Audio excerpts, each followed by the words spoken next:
Hi, I'm Zelina. Welcome to my channel. Today I wanted to talk about how to apply the principle of changing by changing the way you look at things, the things you look at change.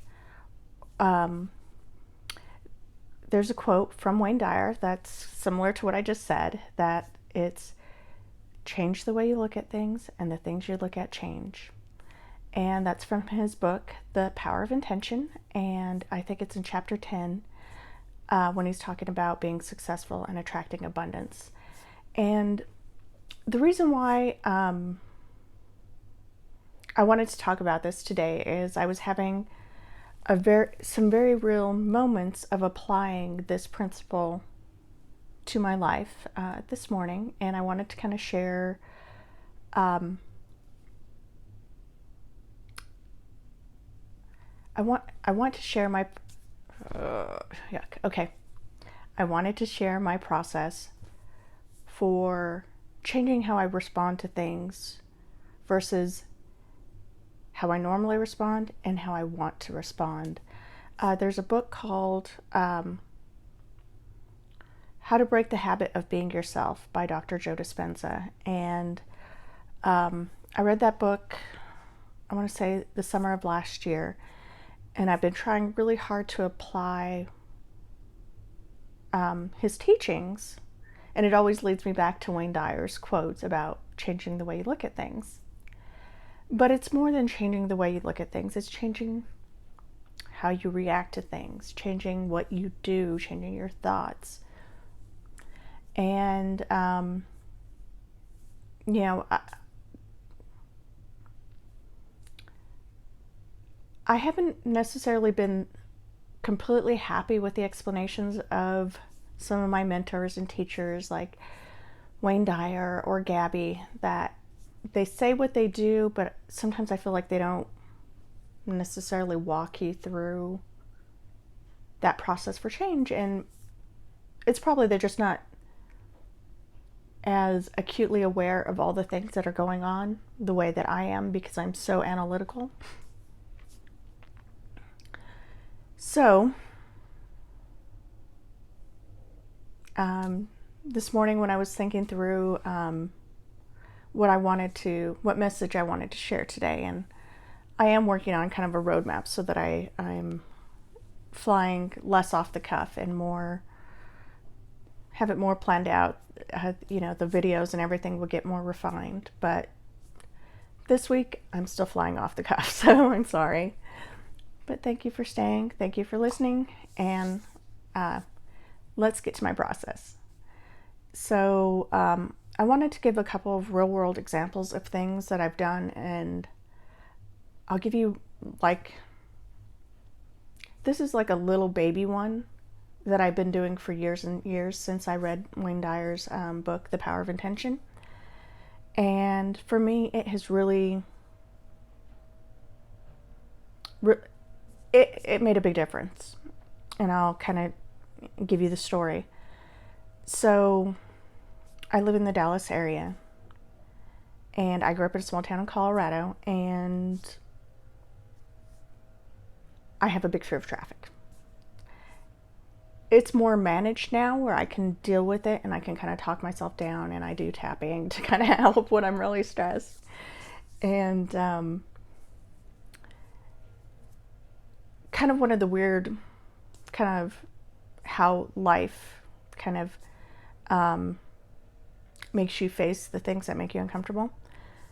When I first graduated college and I got my first real job, my job was out in North Dallas.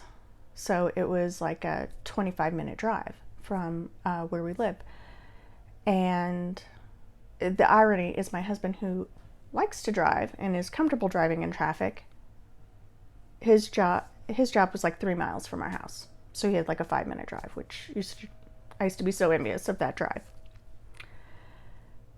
So driving stressed me out. And I felt like I was always attracting bad drivers. So one of the things I changed was when people did something I didn't like, I would tell myself maybe they had a good reason. And I would just leave it there. I wouldn't think about what that reason was. I wouldn't try to justify their behavior, try to wonder why they did whatever they did. I'm like, oh, maybe they had a good reason. I would let it go. And then I would continue on, just trying to drive safe, trying to get where I'm going. And that's it. And so over time, that just became a habit. And the kind of funny thing is, normally I don't attract bad drivers anymore. So like if somebody needs to, like has their blinker on and needs to be let in, or I get the vibe that they're trying to get in, I let them in. And I kind of just chalk it up to trying to accumulate good karma for when I need it. If I need to change lane, or I need help or assistance in getting where I'm going, that I just expect that help to be there. So, that's my real world example that had a big impact on my life. And the thing I kind of to see the flip side of it is my husband and daughter, Victoria, always attract annoying drivers. And they can't let it go. And they can't, I've told them about my principle and how it works and how I don't attract bad drivers most of the time. And it's funny because sometimes being in the car with my husband is really stressful for me because he attracts those drivers. And I've noticed that he's been kind of shifting his thoughts lately. He's finally kind of yielding to my way of thinking, and I'm finding that he attracts those drivers a lot less. Or maybe it's just me, because I'm in the car, I repel the bad drivers. Okay, so enough with that example. So I wanted to share my process for kind of going through, and I'll give you kind of a real world example of how things have been lately. So we have 2 toddlers. Evie will be 2 at the end of March, and Joey is 3.5. And he was such an easy baby. He did not have terrible 2s. He was such a good 2-year-old. And it was something after getting close to 3. I mean, it's like right around the time he hit 3, he became into a 3-nager. He's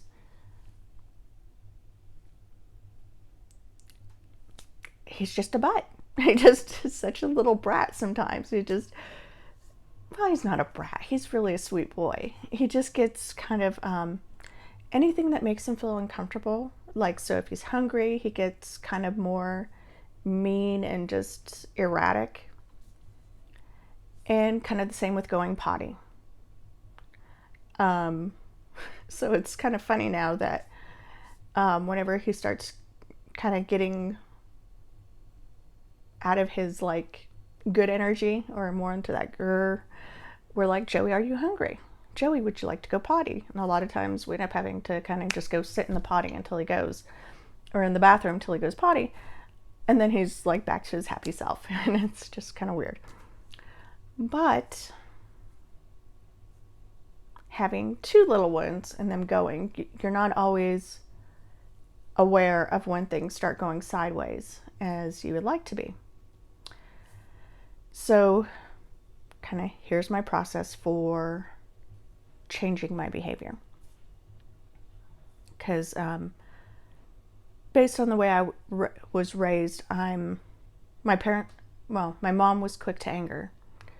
And other kind of grown-ups I was around were quick to anger first. And, just kind of blowing up and being of that opinion to just do what I say instead of explaining what's going on, kind of being in that more environment to teaching than commanding, which toddlers, not big on the commanding kind of approach to things. I noticed Joey is so much better if we can kind of prep him with what's coming and narrate as we're going through. But Okay, so on to my process. So step one is I try to be more present in the moment. So not on my phone, not trying to watch TV, not trying to do too many things at once. I try to be, when I'm with my little ones, I try to be more present. I'm not perfect at this. I'm probably really bad at this, but I am getting better. So, and again, it could be with anything you're doing, work, career stuff, home stuff. Try to be present in the moment. When you're present and you're there and you're here and not, your mind's not somewhere else, planning the day, planning something else, analyzing something else, you're able to see things as they're happening and see what's going on. So as I've kind of set like a little reminder into my psyche now, so that if I start to feel not good, it's like something will kind of grab my attention, or it's like a little chime goes off in my head, kind of going, hey, I need you to start paying attention. Something's going on. You're not, like, anytime I start to feel like a little bit of tightness in the chest or feel a little bit of anger, that's usually a cue to start paying attention. And then as I become aware of what's going on, I do two things. One, I start to observe what's going on, less than through my right here in the eyes, trying to do like a bird's eye view of, okay, what's everything happening in the room or in your vortex right now. And then allowing myself to feel those feelings. So instead of trying to cut off the feelings or stuff them down or, push them down, I just kind of feel them and let them kind of flow through. Okay, so I'm getting angry. I want to control the situation. I want to make my will win. So it's like I kind of let myself feel that. And then I ask myself, do I want to feel this way? Is feeling this way adding value to the situation? Or is this putting me on a path that I don't want to go down? I don't want to shout. I don't want to scream. I don't want to be angry. That's not who I want to be with my children or in life, period. I don't like those feelings a whole lot. So then I start to analyze the situation and try to change the way I look at it. Okay, let's not look at it through old Selena's eyes, who was an abused child, neglected, with all my issues and all my baggage. Let's look at this as I am Joey's mom. I want to be the best mom for him. So when I decide that that's who I want to be in this moment, my perspective starts to change. And as my perspective changes, I start looking at I start coming up with different solutions, looking at it from a different point of view, with maybe he's not feeling good, maybe he's hungry, maybe he's frustrated. How can I mitigate some of these things that are contributing to the situation? And sometimes I can't change. He is too far gone. He is melting down.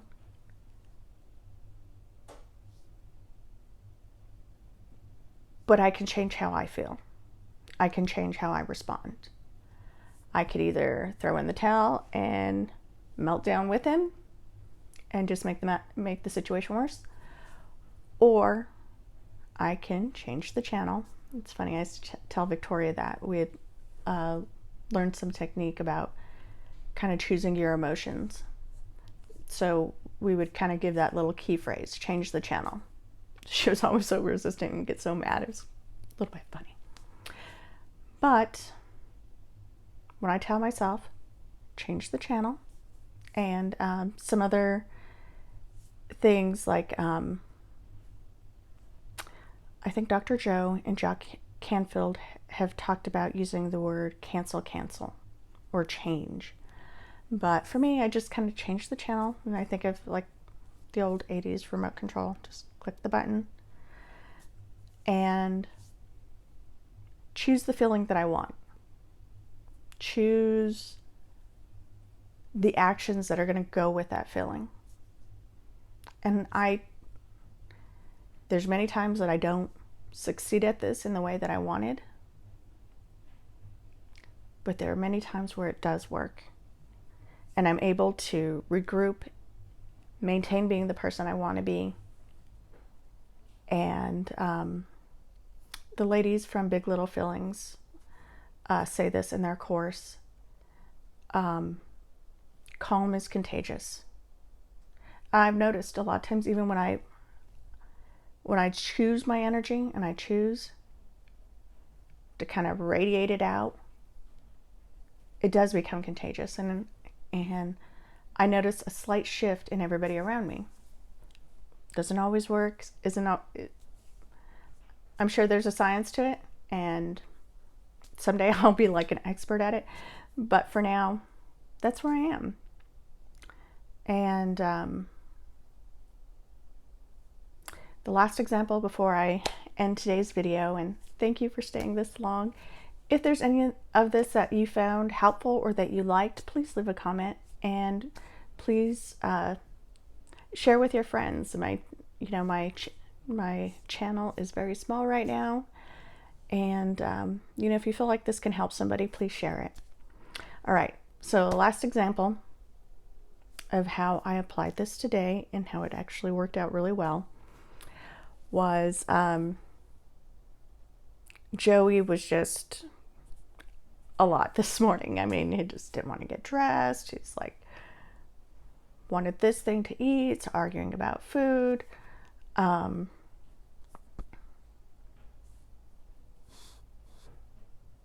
just, it was kind of snowballing, just little things. We're trying to get out the door so I could take him and Evie to preschool, and Daniel's trying to get to work, and we leave at the same time because Joey's a runner. So if I'm by myself, I can't chase him and leave Evie. So it just works out if he can help me pack them up in the car, and then I take him to daycare.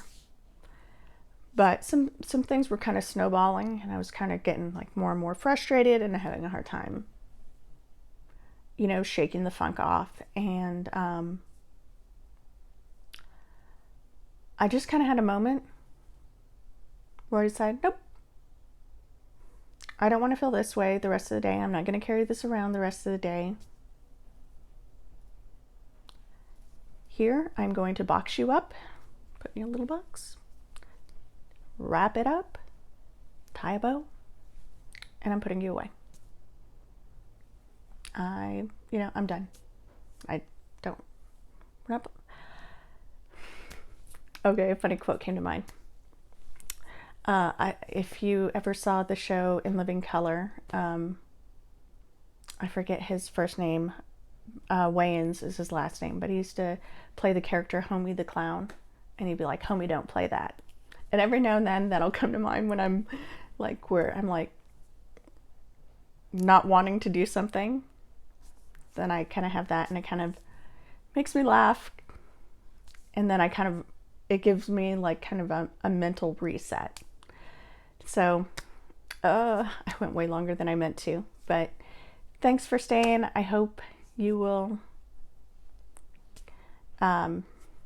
like and share, and come back tomorrow for tomorrow's video. And that's all I've got for today. Thank you.